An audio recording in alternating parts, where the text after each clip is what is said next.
A graça e a paz de Jesus. Esse tempo muito frio, São Paulo é uma coisa bem diferente, né? Acho que é diferente de qualquer cidade do mundo. Porque eu lembro que até quinta, quarta, estava bem quente e de repente muda tudo e agora está um frio. A saúde agradece, né? Quem tem problema aí de respiratório e tal. Mas eu quero agradecer mais uma vez ao Gregory pelo convite. Eu amo essa ideia de série, de você pegar um livro da Bíblia, estudar e expor ele. E os jovens têm feito isso, né? A última tinha sido Abacuque, já foi no Sermão do Monte, já foi no livro de Jonas, né? Abacuque, Jonas e o Sermão do Monte. Eu acho que foi essa a ordem voltando. E agora o livro de Filipenses. Eu quero pedir para você abrir a Bíblia lá em Filipenses 4:4 e deixa ela aberta, tanto a Bíblia quanto o seu celular, onde quer que você esteja acessando a palavra de Deus. 4:4, Filipenses 4, versículo 4. Entretanto, a exposição vai ser no capítulo 1, do versículo de número 12 ao versículo de número 26. Filipenses 4:4 diz assim: alegre-se sempre no Senhor. Outra vez digo, alegre-se. Diz assim Filipenses 4:4. Grave esse versículo. Alegre-se sempre no Senhor. Outra vez digo, alegre-se. Vamos orar? Senhor amado Deus, te agradecemos pela tua palavra que é viva e eficaz. Te agradecemos pelo teu amor, Senhor. E que tudo que venha ser falado aqui venha ser para a tua honra e a tua glória. Abre os nossos corações, nos dá entendimento da tua palavra, Senhor. Para, acima de tudo, colocarmos em prática. Assim nós te agradecemos, no nome de Jesus. Amém. De um modo geral, nós vivemos num mundo triste, um mundo caído, um mundo desesperado, um mundo depressivo, insatisfeito. E você percebe que esse mundo busca a felicidade a qualquer custo. Tanto que você vê nos comerciais hoje, que o que eles mais apelam, quem é da publicidade vai saber, é para essa questão da felicidade. Você pegava antigamente um comercial, você explicava o carro, explicava ali o refrigerante. Hoje você pega os principais comerciais dessa marca, tudo é em cima da felicidade, tudo é em cima do prazer. Compre tal carro para que você tenha prazer. Beba tal bebida refrigerante para que você tenha prazer. Então, tudo está baseado no prazer. O mundo busca essa felicidade, essa alegria, de uma maneira muito, de uma maneira muito insana, muito louca. A qualquer custo buscam essa felicidade. Buscam no sexo, fora do casamento, buscam nas orgias, nas drogas, nas bebidas, em tudo que é coisa que vocês imaginarem. Vocês sabem, jovens, o tanto de coisa que se tem aí e o tanto de coisa que se oferecem, né, para a gente que é mais jovem. Eu há mais tempo, né, mas vocês bem mais novos. Então, você tem essa busca pela felicidade. As pessoas, cada vez mais, elas têm menos esperança no futuro, de que as coisas vão mudar para ela. E a maioria das pessoas, elas vão definir a felicidade com uma atitude de satisfação ou prazer com base nas circunstâncias positivas que ela vive. Entretanto, a carta aos Filipenses, chamada Carta da Alegria, nós vamos perceber que a felicidade, que a alegria e a verdadeira felicidade, que é bem mais do que essa alegria, um contentamento, ela não depende da circunstância. E o apóstolo Paulo, autor dessa carta, vai ser bem claro. Nós estamos falando de um homem que sofreu muito. Por tudo que você imaginar. De um homem que tinha um espinho na carne, que até hoje se discute o que é esse espinho na carne. Eu fico com a posição de que provavelmente tenha sido uma doença física, que o atrapalhava muito, que por 3 vezes ele ora a Deus para que Deus o cure daquilo, e porém Deus não cura. 3 vezes. Eu imagino que foram 3 vezes de maneira bem intensa. Paulo, o maior apóstolo do cristianismo, ora por 3 vezes para que Deus o curasse, e Deus não cura. Porque Deus entendia, e tanto o apóstolo Paulo também entendia, que a graça de Deus bastava na vida dele. Então, Filipenses é uma carta que nós vamos ter muito esse exemplo do que é a verdadeira felicidade. E que ela não vai estar, como eu falei anteriormente, baseada em qualquer circunstância que seja, qualquer decepção, qualquer tristeza. Não é isso que vai determinar a felicidade. Porque tudo na vida do cristão, da vida de quem tem a Deus, é motivo de gratidão. E nós seres humanos, fomos criados para quê? Para glorificar a Deus, independente de qual seja a circunstância. Mas, afinal, é possível ser feliz com toda essa loucura do mundo? O que é que vocês acham? É possível ser feliz? Esse mundo que cobra tanto, que cobra a faculdade, que quando você termina a faculdade já não é mais a faculdade, é a pós-graduação, quando não é após o mestrado, que você cresça na empresa. É um mundo muito louco, que cobra a qualquer custo. E que mesmo com todas essas cobranças, com essa loucura do mundo, ele pede que você seja feliz, vendendo ali uma falsa felicidade, uma falsa alegria. E Paulo aos Filipenses vai falar sobre isso. E antes de nós entrarmos na exposição da carta, nos versículos de hoje, em relação à igreja de Filipos, Paulo tinha um grande amor por essa igreja. E por amar tanto aquela igreja, ele escreve a carta a eles, com algumas questões de unidade, de fidelidade, de felicidade acima de tudo, questões espirituais e questões práticas. Antes de Filipenses também, a gente precisa entender, lá em Atos 16, 6:40, se vocês quiserem dar uma olhada, não vamos ler nenhum desses versículos, mas é importante a gente voltar para Atos 16, 6:40, porque lá nós temos a organização da igreja de Filipos. E Filipos é uma igreja muito importante, porque ela é a primeira igreja da Europa. Até então você não tinha. E Filipos passa a ser ali a primeira igreja organizada na Europa. E a entrada de Paulo ali, né, no solo europeu, por orientação divina, né, foi o divisor de águas na história do mundo. E a gente percebe que ali foi uma decisão soberana de Deus de direcionar a obra missionária para o Ocidente. E não naquele momento para o Oriente. E a gente percebe até hoje como anda o Oriente em relação ao Evangelho, e a gente entende a importância do Evangelho no Ocidente, o quanto foi importante ali nos primeiros anos e nos primeiros séculos. É claro que hoje a Europa vive uma grande crise em relação ao Evangelho, mas ela foi fundamental para a expansão do Evangelho. Porque a gente entende, lendo lá Atos, que o desejo de Paulo era ir para onde? Para a Ásia. Contudo, Deus faz ele mudar a rota dele. Tanto que um dos versículos vai falar a Paulo como: passa a Macedônia. E ali ele entende o chamado de Deus, o direcionamento de Deus, que ele deveria, então, mudar a sua rota. E assim é na nossa vida. Seja ela ministerial, seja na vida de vocês. Sabe, de repente a gente planeja um monte de coisa e Deus muda os nossos planos. Fazemos os nossos planos, mas é Deus quem determina o que nós vamos seguir ou não em relação aos nossos planos. A obra é dele. É ele quem comanda as nossas vidas. E Paulo entende, então, esse desejo. Tanto que aí eu vou ler aqui rapidamente, ainda em Atos 16, no versículo 9 e 10, que eu tinha falado agora. À noite Paulo teve uma visão, na qual um homem da Macedônia estava em pé, ele rogava dizendo: passe a Macedônia e ajude-nos. Assim que Paulo teve a visão, imediatamente procuramos partir para aquele destino, concluindo que Deus nos havia chamado para lhes anunciar o Evangelho. Paulo obedece o Evangelho. Paulo obedece ali o chamado de Deus e sai encaminhada para a Europa. E lá a gente percebe de maneira sobrenatural o poder do Evangelho, né? Tanto que eu vou destacar alguns aqui.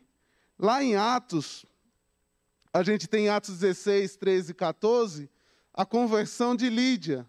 E a gente percebe ali que é Deus que toma a iniciativa na conversão daquela mulher. É Ele que abre o coração daquela mulher para o Evangelho. A salvação é uma obra de Deus, do início ao fim. Tanto que no livro de Jonas nós encontramos um versículo que vai nos dizer: ao Senhor pertence a salvação. Então é Deus quem salva. É Deus quem abre os corações. É o Espírito Santo que traz o convencimento ao homem do pecado, da justiça e do juízo. E foi assim na vida de Lídia. Não só dela, mas de toda a casa. Então a sua família ali, não apenas sua família é batizada, mas a sua casa se transforma ali o quê? Na sede da primeira igreja da Europa. Lá em Atos também, nós vamos perceber lá na igreja em Filipos, que a libertação de uma jovem possessa, lá em Atos 16, 16, 18. Ela era possuída ali por um espírito de pitonisa, de adivinhação. Era uma escrava do diabo. E aqui nós percebemos também nesse texto que é Deus que toma a iniciativa na sua libertação e na sua conversão. Então vocês percebem o poder do Evangelho de salvar aquela mulher primeiro, depois de salvar aquelas pessoas da família, de libertar essa mulher dessa jovem que estava possessa. E nós temos também um relato lá nessa igreja da conversão do carcereiro, lá em Atos 16, 27 e 34. E ali nós temos 3 milagres. Primeiro, o milagre físico, em relação ao terremoto. Segundo, o milagre moral, todos nós estamos aqui. E depois, o milagre espiritual. Deus mudou a vida dele. E a conversão do carcereiro acabou na salvação de toda a sua família. O Evangelho não começa não apenas alcançando pessoas, mas famílias também. Eu acho que vocês já testemunharam algumas vezes famílias que, através de uma única pessoa, de criança, ou do pai, ou da mãe, ou do filho, de repente, quando você vai ver, toda a família está sendo salva por Deus. Esse é o poder do Evangelho. E agora, voltando lá para Filipenses, no capítulo 1, se você quiser deixar aberto, a gente vai acompanhando. Eu quero falar um pouco, algumas coisas do versículo 1 ao versículo 11, né? No qual nós percebemos aqui, se você for lendo aos poucos, a alegria do apóstolo Paulo com a igreja de Filipos, que era uma colônia romana, e ali você vê o poder do Evangelho em alcançar raças diferentes, de contextos diferentes, com experiências religiosas diferentes, dando a elas o quê? Uma nova vida em Cristo, como eu falei anteriormente lá em Atos. Vemos que esse Evangelho chega até as pessoas através da graça soberana de Deus, como nós vemos na conversão daquelas pessoas. E nós percebemos ali. Tanto que lá em Filipenses 1, 3 e 6, diz assim, ó: dou graças ao meu Deus por tudo o que lembro de vocês, fazendo sempre com alegria súplicas por todas vocês, em todas as minhas orações. Dou graças pela maneira como vocês têm participado na proclamação do Evangelho, desde o primeiro dia até agora. E sou certo de que aquele que começou a boa obra em vocês há de completá-la até o dia de Cristo Jesus. Então aqui nós percebemos que o primeiro alvo da vida cristã é amar a Deus e amar o seu semelhante. E esse amor ele não vai se restringir apenas em emoções, em atitudes. Essa igreja também amava Paulo, porque é uma das igrejas que contribui com a vida de Paulo, mesmo ele estando preso, que envia oferta a ele. Ela tinha um carinho muito grande. Então aqui nós aprendemos o que de fato é o amor. Não basta falar para alguém que eu amo, mas se eu não tenho atitudes. Percebem que o amor não está somente nos sentimentos, mas ele está nas atitudes. Amar é uma atitude, amar é uma decisão. Quando você escolhe amar teu namorado, tua namorada, teu marido, tua esposa, você está decidindo amar aquela pessoa. Só que o que vai dizer se você a ama são as suas atitudes. Ou não. Eu tinha um amigo, um conhecido meu, que conversava muito comigo, e me chamava para conversar, gente boa, né? Porém, muito atrapalhado em algumas coisas. Noivo, ele era noivo, e todo dia ele veio me contar que ele estava em contato com outras mulheres. Estava interessado em outra e tudo. E eu falava para ele, fulano, por que você não acaba com ela? Por que você está aí, trai ela todos os dias, quase direto, por que você não acaba com ela? Ah, Gileade, mas como é que eu vou acabar com ela se eu a amo? Aí eu falo, mas que bendito amor é esse que você sente? Se as suas práticas, sabe, não condizem com o amor. Então o amor, ele vai além, não basta dizer. Claro que é importante você dizer para quem você ama que você a ama. Mas você precisa agir com atitudes. Não basta dizer para o meu pai e para a minha mãe que eu os amo. Se muitas vezes eu desobedeço e eu ajo de maneira inconsequente. O amor vai além de falar apenas um simples eu te amo. E nós vemos aqui esse amor por Paulo. De um Paulo que lembrava de tudo em relação a eles. E com alegria, ele orava, ele suplicava por todos aqueles da igreja de Filipos. E Paulo pedia ali para que eles fossem sinceros, que fossem perfeitamente transparentes. Já que havia o amor, eles deveriam ser transparentes e sem culpa em relação ao dia de Cristo. E no verso 11, vemos que o último pedido da oração de Paulo é que os crentes possam ser cheios do fruto de justiça. Isto é, os frutos que a justiça produz. Ou ser cheios de todas as virtudes cristãs, que produzem uma vida reta. A fonte dessas virtudes é Jesus Cristo. E o objetivo é a glória e louvor de Deus. Nos versos de 12 a 18, nós percebemos que apesar de todas as lutas, Paulo se alegra com a pregação do Evangelho. Mesmo que aquele Evangelho estivesse sendo pregado por pessoas com más intenções. Entendendo Paulo ali, a gente precisa entender ali que Paulo não está defendendo os falsos profetas. Ele entende ali que mesmo aquela pessoa que pregasse por inveja, ou com uma atitude errada, ele se gloriava, ele se alegrava, porque o Evangelho de Cristo estava sendo pregado. Não é aqui que ele está, não que ele estivesse ali defendendo os falsos profetas, aqueles que pregam a heresias, né? Aqueles que querem por aí atualizar a Bíblia, aqueles que querem por aí prometem milagres e mais coisas, absurdos atrás de absurdos. Sabe o que Paulo falaria para muitos desses hoje? Isso ele vai falar lá aos Gálatas. Anátema, amaldiçoado seja. É isso que nós temos que falar para os falsos profetas. Não dá muita moleza para falsos profetas. Então, cuidado. Se alguém vem por aí, pastor conhecido, famoso, querendo atualizar a Bíblia, dizendo que ele é o centro de todas as coisas, a pessoa em si, e não Jesus Cristo é o centro, o que eu peço para ele? Primeiro, que Deus tenha misericórdia da vida dele e que ele se arrependa. Mas se ele não se arrepender, o que Paulo falaria, anátema, amaldiçoado seja.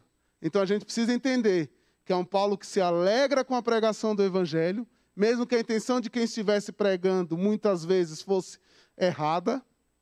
E muitas vezes Deus usa pregadores até dessas igrejas que vocês veem por aí erradas, para que o Evangelho chegue até elas, em igrejas, sejam elas de linha neopentecostais, etc. Mas você vê que Deus usa aqueles pregadores também para alcançar o Evangelho. Claro que muitas dessas pessoas, com o passar do tempo, elas não aguentam ficar muito tempo nessas igrejas, mas a salvação vai além da instituição. Ela não está na primeira igreja batista de São Caetano, ela não está numa igreja presbiteriana, qualquer placa de igreja que seja. A salvação está em Jesus Cristo. Mas voltando, cuidado com esses falsos profetas. Agora a gente vai entrar, então, para concluir, nos versículos de 9 a 26. E aí nós vamos entender alguns pontos. Primeiro, quando a gente vai para o 19 ao 26, nós percebemos que Paulo vive sem medo do futuro. O apóstolo Paulo olhava ali para o futuro com duas perspectivas. Primeiro, ele olhava para a vida com os olhos de Deus. Paulo está preso, lembram? Aguardando o quê? O seu julgamento, sua absolvição, ansiosamente esperada ali pelos crentes de Filipos. Todavia, a condenação por parte do imperador Nero é muito dolorosa, possibilitando ali, dolorosa e sem possibilidade, muitas vezes, de alegria. Pensavam ali os crentes da Macedônia, né? O veterano apóstolo Paulo, porém, mesmo preso, algemado a um soldado à guarda pretoriana, aguardava sua sentença, que poderia levá-lo o quê? À morte. Mesmo assim, ele transborda de alegria e encoraja a igreja de Filipos a viver do mesmo jeito. Nós estamos falando aqui de alguém que estava preso. E não era qualquer prisãozinha como a de hoje, muitas vezes. Muita gente aí está preso e diz que é uma maravilha, tem de tudo, até recebe, né, Gregory? Mas não é, recebe, né? Coitado de quem sofre o assassinato, enfim, da vítima. Às vezes o cara que está lá dentro é mais ajudado até do que as vítimas. Enfim, é um outro assunto. Mas vocês percebem aqui que Paulo está preso, passando por tamanha dificuldade, mas mesmo assim ele pede pela alegria. É claro que aqui a gente não tem muitas vezes noção do que é isso. Nós tivemos aí o missionário, o Ismael, a Lia, falando um pouco da experiência deles fora do país. E vocês veem ali o que é de fato sofrimento. Vocês têm visto o que está acontecendo no Afeganistão. Chega a doer o coração. De pessoas querendo fugir e não conseguindo. De mães entregando seus próprios filhos para que os soldados ali americanos os levassem para qualquer lugar que seja. Imagina a dor. Só quem é mãe sabe a dor do que é ter um filho e ter que entregar esse filho, porque ela sabe que o lugar que ela está, aquele filho vai morrer, vai passar por tudo de ruim. Entregando o filho, sabendo ela que vai morrer, que a gente sabe o que eles têm feito com as mulheres. Tudo isso é sofrimento. E muitas daquelas pessoas têm a Cristo. E muitas daquelas pessoas se alegram. Apesar da dificuldade, apesar desses momentos difíceis. E que perseguição nós temos no Brasil? Nenhuma. Nenhuma perseguição, pelo menos assim, visível. Claro que você vai ter outras perseguições, seja na mídia, seja na imprensa, seja nas redes sociais, mas não chegamos ainda ao extremo de uma perseguição, de alguém colocar uma arma na tua cabeça, de alguém ameaçar de nós estarmos aqui pregando o Evangelho. A censura é de uma outra maneira. A gente ora a Deus para que tudo isso não chegue um dia. E a gente imagina que esse apóstolo Paulo, mesmo preso, ele pede ali pela alegria. Paulo, ele não olhava para o passado com amargura. Ele olhava para o presente com alegria. Sua prisão estava longe de interromper ou limitar o seu ministério. Percebem que mesmo ele preso ali, ele abre novos horizontes. Ele olhava para o futuro de maneira gloriosa, com a certeza. O futuro não amedrontava o apóstolo Paulo. Ele olhava para a vida pela ótica dos irmãos. Paulo jamais centralizou a vida nele próprio, nos seus próprios interesses. A vida do apóstolo Paulo sempre foi no interesse e nas necessidades das pessoas. Ele sempre colocou os outros à frente dele mesmo. Ele sempre abriu mão de seus direitos a favor dos outros. E aí eu te pergunto nesta noite, você tem abrido mão dos seus direitos? Você tem pensado no próximo? Ou você tem sido uma pessoa egoísta, que só pensa somente em você? Ele preferia também morrer e estar com Cristo. Ele vai falar nesses versos. Mas por amor à igreja, ele estava disposto a ficar. Se para ele o viver é Cristo, o motivo para continuar vivo é abençoar os irmãos.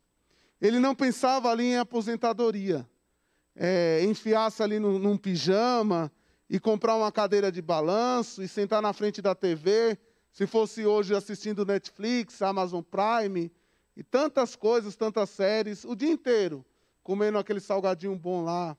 Me fugiu o nome, que é bem caro, mas ele é muito bom. Pringles, né? É isso?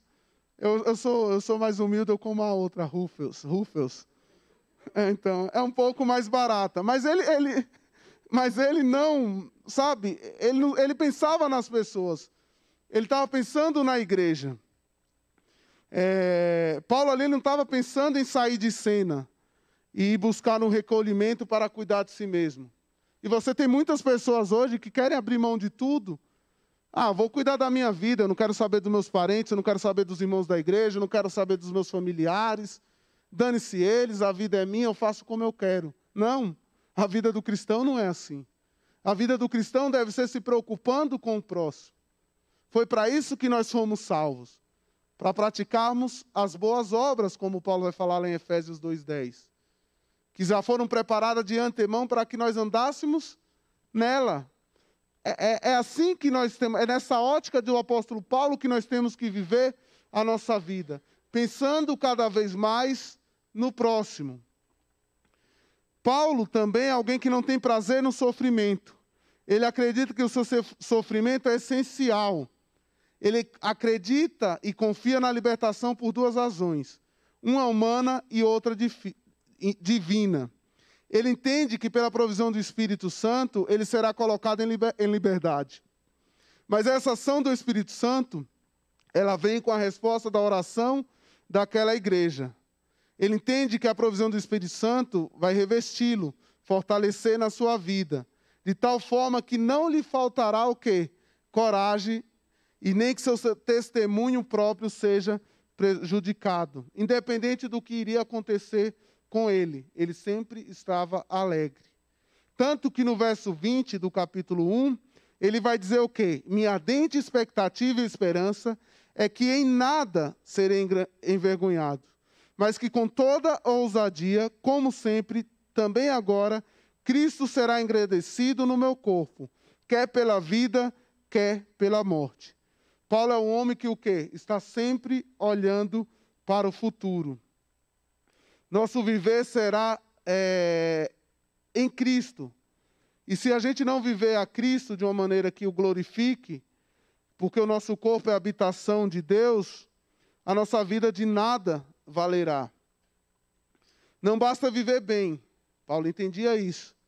E é uma mensagem que a carta aos Filipenses nos diz também. Mas é importante também o quê? Morrer bem. A gente precisa morrer bem. Não morre bem quem não vive para glorificar a Cristo.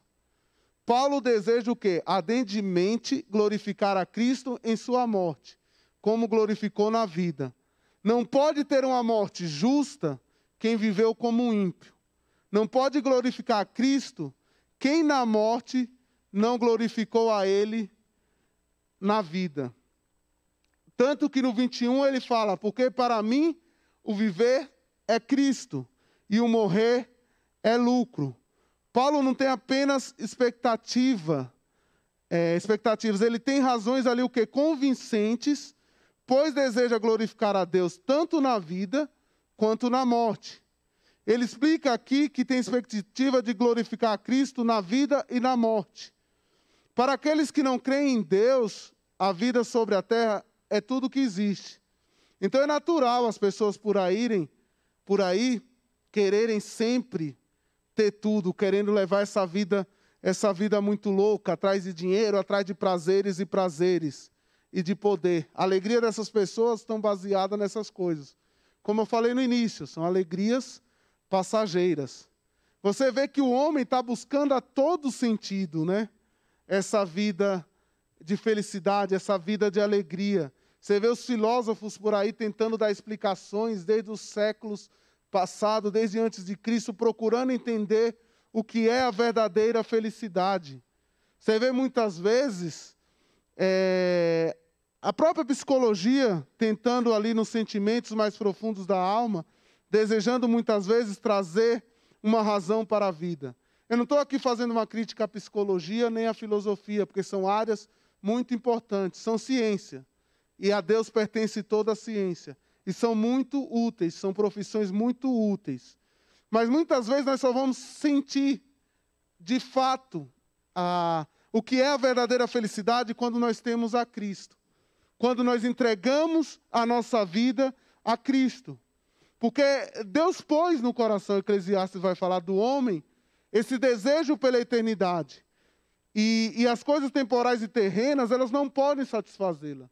O homem deseja o quê? Viver, viver, viver. Por isso que a medicina avança, por isso que tudo isso cresce. porque o homem quer cada vez mais viver. É o desejo colocado dentro do ser humano pela felicidade, por esse viver. Cristo era a razão do apóstolo Paulo. E para ele, essa morte, quando ele fala que o morrer é lucro, é porque a morte para o cristão não é o final da linha, percebem? A morte é o lucro porque é o descanso das fadigas, como o Apocalipse fala. É lucro porque o morrer é ser aperfeiçoado para a glória, como fala o autor de Hebreus. A morte é lucro porque morrer é ir para o seio de Abraão, como fala o evangelista Lucas. Quando o cristão morre, seu corpo desce ao pó, mas o seu espírito volta para Deus. Morrer é ir para a casa do Pai, para o seio de Abraão, para o paraíso. Jesus disse o que ao ladrão arrependido? Em verdade te digo, que hoje estarás comigo no paraíso. Só que você vai perceber do verso 22 ao 26 que Paulo vive uma tensão.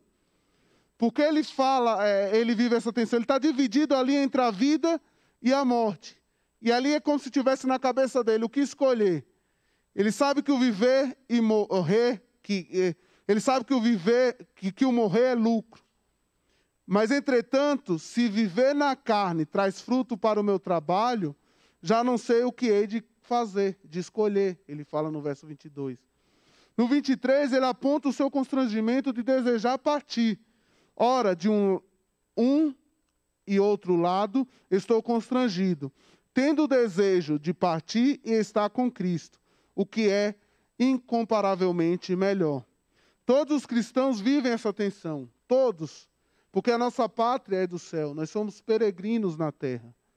E o nosso nome, todos aqueles que um dia aceitaram a Jesus, está escrito no livro da vida. Por isso que a morte para o cristão é lucro. Por isso que muitas vezes nos velórios de cristãos, nós percebemos que não há tanto escândalos. Não sei se vocês já viram que muitos velórios de ímpios, você vê um escândalo alucinado, pessoas desesperadas. Nós sentimos a morte de alguém, nós choramos a morte de alguém, nós ficamos tristes. Jesus chorou a morte de Lázaro, do seu amigo. Entretanto, nós entendemos que aquela pessoa que tem a Cristo está com Deus. Por isso que a morte para o cristão é lucro. O cristão, ele não é alguém que foge da vida, percebe? E nem teme a morte. Porém, ele não se entrega à morte. E aí no 23, após ele afirmar que o morrer é lucro, agora ele afirma que prefere, além dele preferir, ele prefere a morte à vida. E como eu falei anteriormente, ele vai falar de alguns aspectos da morte. Aí nós vamos agora para o verso 24 e 25, que ele vai falar do motivo para continuar vivo. Paulo não tem medo da morte e até deseja a morte. Como eu venho falando, morrer é lucro para os crentes. Mas ele está convencido, ele vai falar no 25, que está certo de que ficar e permanecer com eles seria melhor para o progresso da fé deles e da alegria deles.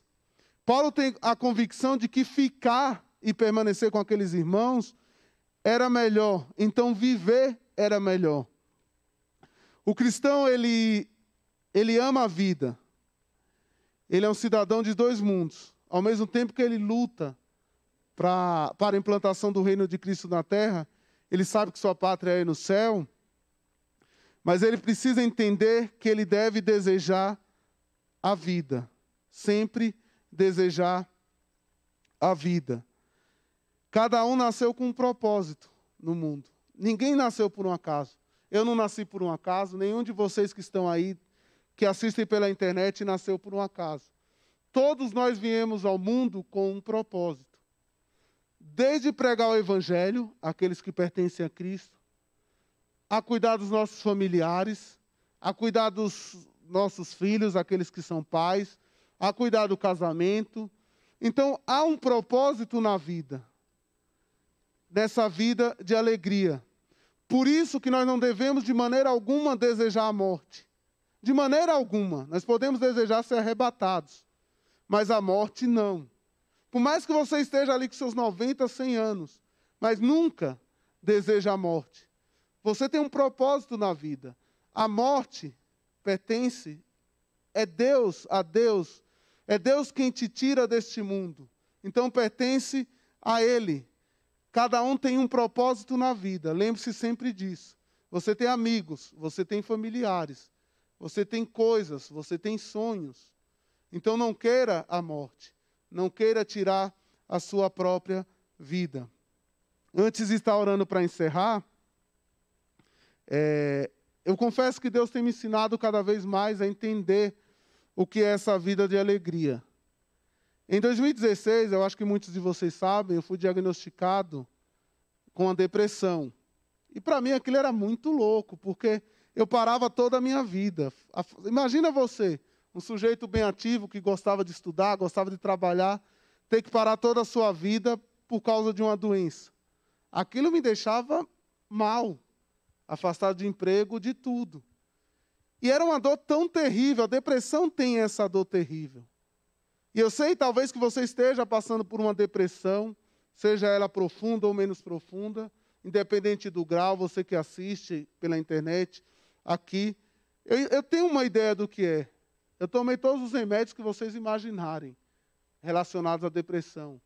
Eu acho que eu conheço bastante deles. Bula de remédio foi o que eu mais li.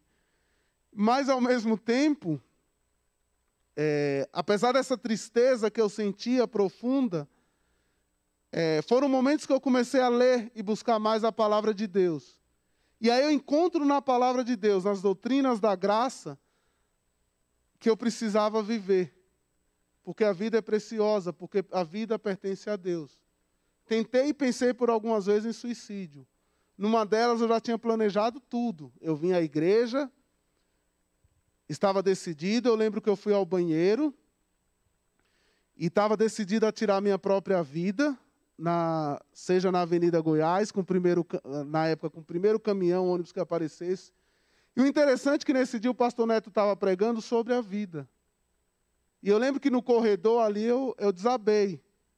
Porque ali eu senti o Espírito Santo e senti aquela palavra vindo para a minha vida. Os psiquiatras foram importantes, e são até hoje. Os psicólogos foram importantes na minha vida. Toda ajuda, amigos, familiares. A igreja foi muito importante, a PIB de São Caetano foi muito importante na minha vida. Mas foi a fé em Deus que foi crucial. E aí você percebe que Deus vai restaurando a tua vida. De repente teve o casamento com a Fernanda. De repente eu volto a estudar, vou para o seminário, não mais para o curso que eu fazia. Sonho com a vida de ser pai. E Deus ele vai restaurando Deus restaura os projetos. Então, independente da circunstância, da tristeza que você esteja vivendo, entregue essa tristeza a Deus, lance sobre Ele toda a ansiedade. E viva essa vida de alegria, como nós vimos aqui no apóstolo Paulo. Se você me perguntar hoje se eu tenho medo da morte, eu vou dizer que não. Eu não tenho medo da morte porque eu sei que o morrer de fato é lucro. Mas eu não quero morrer tão cedo. Porque eu sei que se eu morrer cedo, na minha cabeça eu sempre falo, eu entendo que eu fiz muito pouco pelo Evangelho.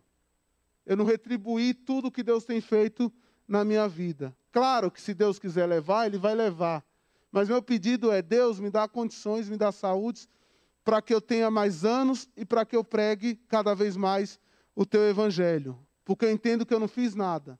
Porque quando a gente olha para a vida do apóstolo Paulo e para a vida de vários homens e mulheres da Bíblia, às vezes nos dá vergonha. Eu não sei se vocês já tiveram esse sentimento.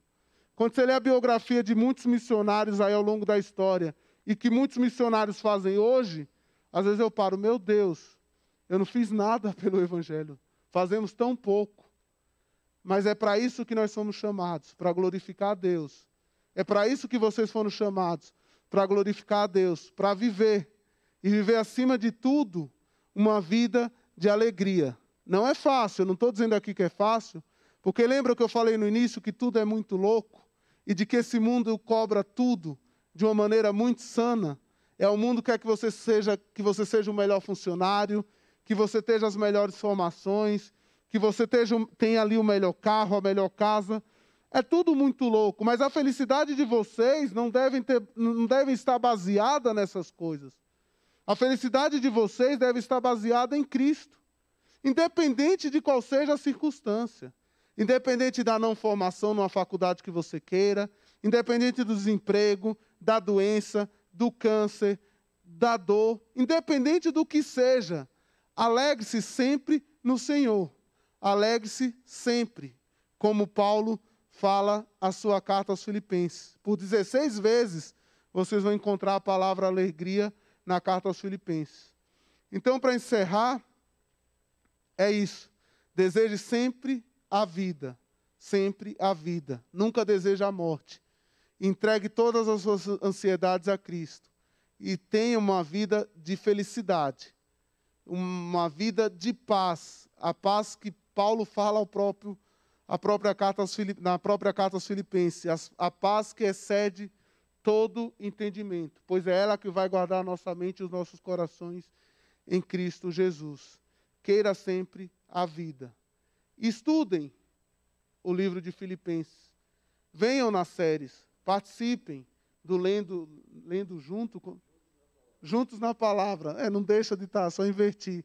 O juntos na palavra. Participem, estudem juntos a carta aos Filipenses. E vocês vão ver quantas lições preciosas vocês vão encontrar aqui.